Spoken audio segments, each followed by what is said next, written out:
Hello guys, আসসালামু আলাইকুম। কেমন আছেন সবাই? আমিও ভালো আছি আপনাদের দোয়ায়, আল্লাহ পাকের অশেষ রহমতে। তো আজ আমি আবারও একটা সত্য ঘটনা অবলম্বনে নতুন গল্প বলতে চলেছি। তো আর কথা না বাড়িয়ে আমরা শুরু করছি। গল্পের নাম, তুমি কি আমায় সত্যি ভালোবাসতে?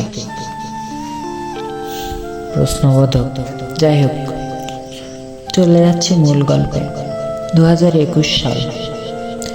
আজ আরবিতে জিলহজ মাসের 10 তারিখ, পবিত্র ঈদুল আজহা। খানিক বেলা হলে শিউলি বের হলো।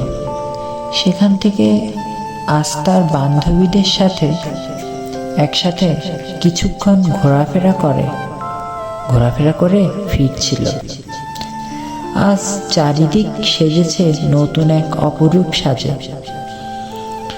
তারা 4 জন মেয়ে, শিউলি, মিথিলা, আনুষ্কা ও আয়েশা।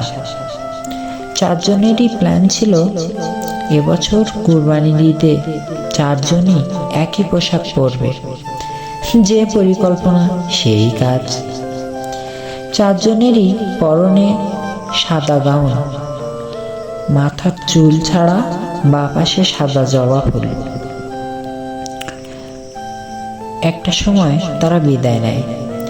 শিউলি তার সবগুলো শরীকে গেলে তার এক ভাবি তাকে দেখে জিজ্ঞেস করে, শিউলি, তোমাকে তো খুব সুন্দর লাগছে আজ। হাতের মেহেদিও তো খুব সুন্দর লাগছে। কে দিয়ে দিয়েছে? শিউলি সামান্য লজ্জিত ভঙ্গিতে বলল, ভাবি, আমিই দিয়েছি। খুব সুন্দর লাগছে। আমি তো সময় পাইনি গতকাল, এজন্য আর আঁকা হয়ে ওঠেনি। ও শিউলি, তোমার হাতে কি আগামীকাল সময় আছে বোন? হ্যাঁ। কেন ভাবি? না, বলছি তোমার কাছ থেকে সময় থাকলে আমি কালকে একটু মেহেদি পরে নিতাম। ঠিক আছে, সমস্যা নেই। আপনি সময়টা বলুন ভাবি, আমি এসে আপনাকে মেহেদি দিয়ে যাব। আচ্ছা, তুমি এক কাজ করো, আগামীকাল আসরের নামাজের পর এসো। আমি আর ছোট, অর্থাৎ ছায়া, তোমার ছোট ভাবি, আমরা 2 যা পরে নিব। আচ্ছা বলে শিউলি এবার গেল সেখান থেকে বের হয়ে সোজা তার এক মামা জনাব সাত্তার মোড়লের বাড়ি। সেখানে গিয়ে ডাইনিং টেবিলের পাশে সোফায় বসে সে নিজের মতো ফোনে খোঁচাখুচি করছিল। হঠাৎ সুমন লক্ষ্য করল, এ যে সেই মানুষটা যার সাথে এখান থেকে মাত্র 1.5 বছর আগে তার খুব ছোট্ট একটা কারণে ভুল বোঝাবুঝি হয়ে ব্রেকআপ হয়ে দুজন আজও এখনো সিঙ্গেল। সুমন দেখল তার মালিক পাশের বাড়িতে গেছে, আর নাশতাপাতি দেওয়ার দায়িত্বটা শহীদুলকে নয়, এবার তাকে দিয়ে গেছে। এজন্য টেবিলে রাখা নাস্তা থেকে কিছু নাস্তাপাতি ও 1 গ্লাস পানি নিয়ে শিউলি যেখানে এগিয়ে শিউলির সামনে রাখা টেবিলটায় রাখে। ও বলে, নাও। শিউলি হঠাৎ এবার ফোন থেকে চোখ সরিয়ে বলে, বাবা, সূর্য আজ কোন দিক থেকে উঠলো?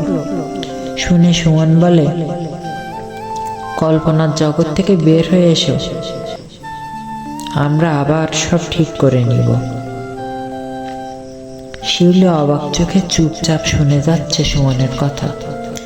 সুমন বলে চলেছে, আগে কি হয়েছিল যা কিছু সব ভুলে যাও। এবার শিউলি ভাবল, এ কি, আমার সাথে যা ঘটছে এগুলো কি সত্যি? আচ্ছা, সুমনের মাথা কি খারাপ হয়ে গেছে নাকি নাকি আমি স্বপ্ন দেখছি না তো? সুমন ভাবছে, কত বছর পর দেখা শিউলির সাথে, কি সুন্দর লাগছে মেয়েটাকে। কি দরকার আজ ঈদের দিন তার আর দ্বন্দ্ব বিবাদ রেখে। এভাবে কেটে যায় 3টা বছর। দুজন একে অপরের অনেক কাছাকাছি চলে আসে। এর ভেতর শিউলির 2টা ফোন বিক্রি করা শেষ। সুমন তার মামার বাসায় অ্যাসিস্ট্যান্ট ম্যানেজার থাকায় সে মাত্র 10,000 টাকা করে মাস গেলে প্রতি মাসে বেতন পেত। তা থেকে আর বাড়ি আব্বু আম্মুকে বলে কিছু চেয়ে নিয়ে একটু কষ্ট করে হলেও সে শিউলির ফোনটা কেনে। ওদিকে শিউলির নাম্বার অনেক দিন, তা প্রায় ঈদের পর থেকে জিসান আহমেদ ফারুক বলে একটা ছেলেও ট্রাই করে বন্ধ পেয়ে আজ হঠাৎ খোলা পেলে ফোন দিয়ে সে বলে, শিউলি, আমি সে ঈদের দিন থেকে তোমাকে এত ট্রাই করছি, কিন্তু তোমার নাম্বার বন্ধ কেন? জিসান, আসলে আগে ফোনটা আমি বিক্রি করে আজ এই নতুন একটা ফোন কিনলাম, এই জন্য। ও, কি ফোন কিনলা? কত পড়লো? Oppo A60 নতুন বের হলো মনে হচ্ছে। হ্যাঁ, প্রাইস 30,000। ভালো। এদিকে ওমরদের বাসা থেকে শিউলিদের বাসায় বিয়ের প্রস্তাব পাঠালে মাহবুব সাহেব ও তার স্ত্রী ইভা তাদের মেয়ের মতামত না শুনে প্রস্তাবটা গ্রহণ করে। কারণ তারা জানতেন শিউলি যাকে নিয়ে ঘর বাঁধার স্বপ্ন দেখছে তার কিচ্ছু নেই, সে তাদের মেয়েকে সুখে রাখতে পারবে না। কারণ সুমনের আয় স্বল্প।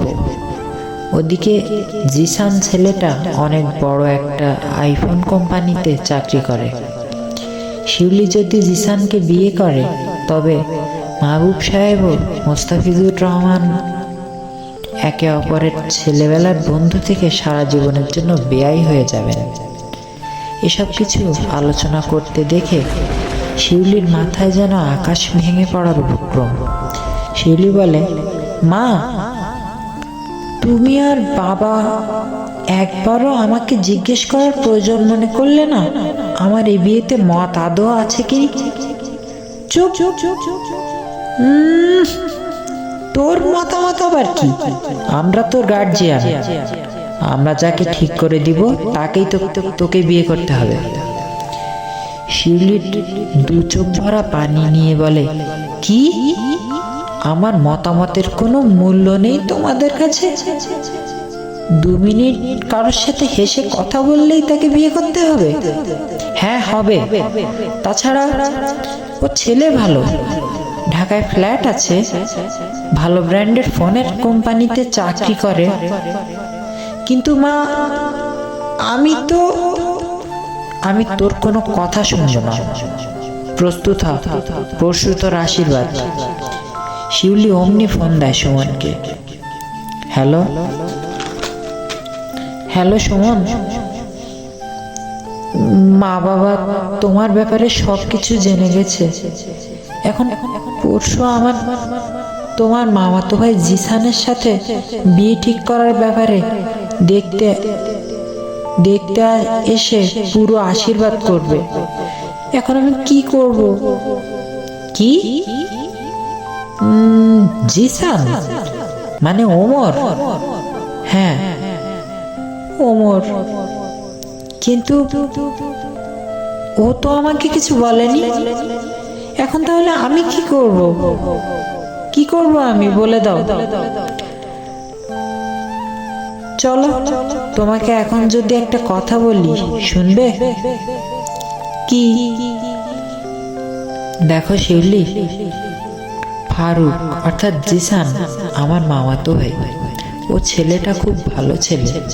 তাছাড়া ওকে যদি তুমি বিয়ে করো তবে দেখো ও তোমাকে রাজরানী করে রাখবে। বলতে বলতে দুজনই কেঁদে ফেলে। কিন্তু সুমন, আমি তো জানি শিউলি, তবুও বলছি, দেখো তুমি আমার কথা রাখো।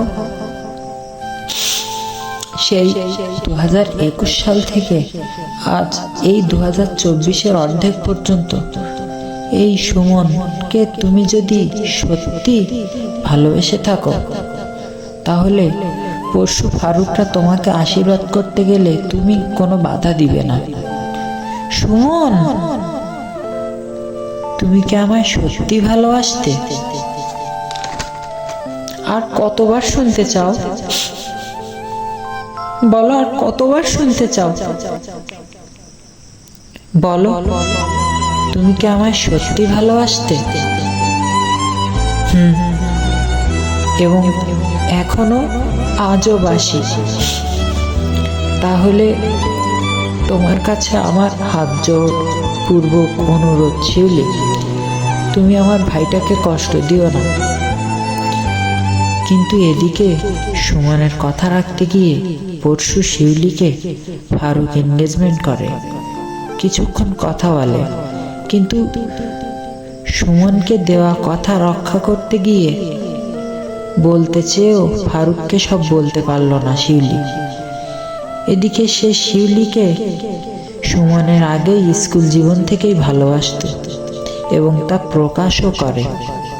এজন্যই বোধহয় প্রবাদে বলে, মেয়েদের বুক ফাটে তো মুখ ফোটে না। সামনে অক্টোবর মাসের 30 তারিখ বিয়ের দিন তারিখ ধার্য করে জিসানরা চলে যায়। এর মধ্যে শিউলিকে তার ভাইয়ের মুখের দিকে চেয়ে ব্রেকআপ করে ফোনে ঝগড়া করে ছেড়ে দেয় সুমন। এবং ওই দিন সন্ধ্যার পর হাত কেটে অনেকগুলো ঘুমের ওষুধ খেয়ে সুমনের বাড়িতে উপস্থিত হয় শিউলি। সুজন দেখে ভীষণ ভয় পেয়ে চিৎকার করে তার আম্মুকে ডাকে।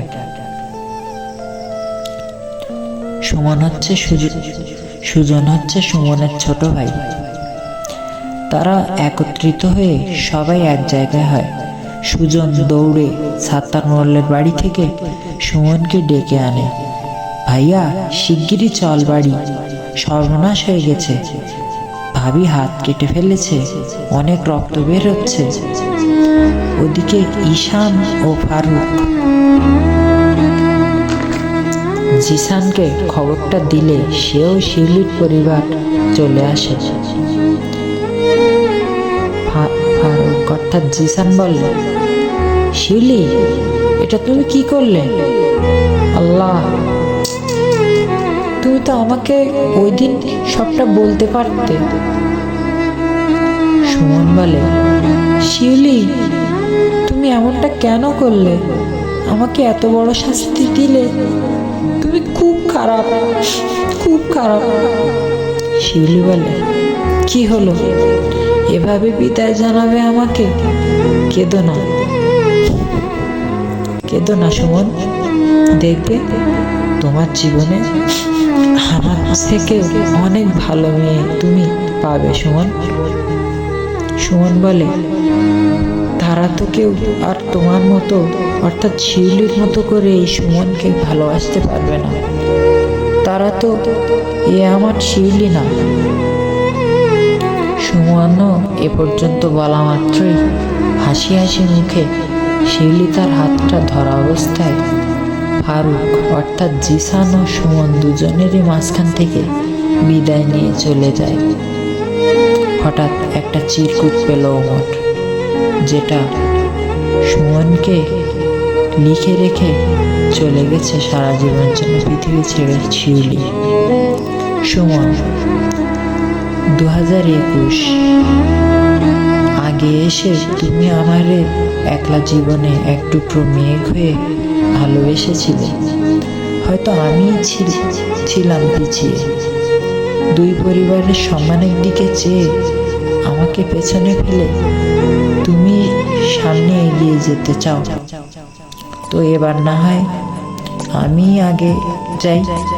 সবসময় তুমি অপেক্ষা করেছো আমার জন্য, এবার না হয় আমি অপেক্ষা করব তোমার জন্য পৃথিবীর ওই পারে।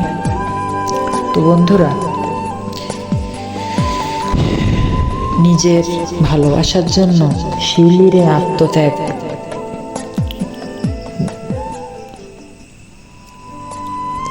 এই গল্পটিতে তোমাদের কেমন লাগলো গল্পটি কমেন্টে জানিও। আর এমন সুন্দর সুন্দর গল্প পেতে আমার ইউটিউব চ্যানেল ও আমার ফেসবুক পেজটা সাবস্ক্রাইব করে আমার পাশে থেকো। ধন্যবাদ।